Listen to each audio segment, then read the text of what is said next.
இதுவா? இது கற்பூரவள்ளி. கற்பூரவள்ளி உனக்கு சளி பிடிச்சிருந்தா வச்சுக்கோயேன், அப்படியே சாப்பிட்லாம், கஷாயம் வச்சு குடிக்கலாம். அப்புறமா பஜ்ஜி சுட்டு சாப்பிடலாமா?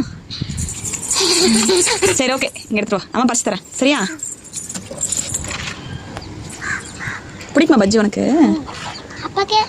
அப்பாவுக்கும் தரேன். அம்மாவுக்கு வேண்டாமா?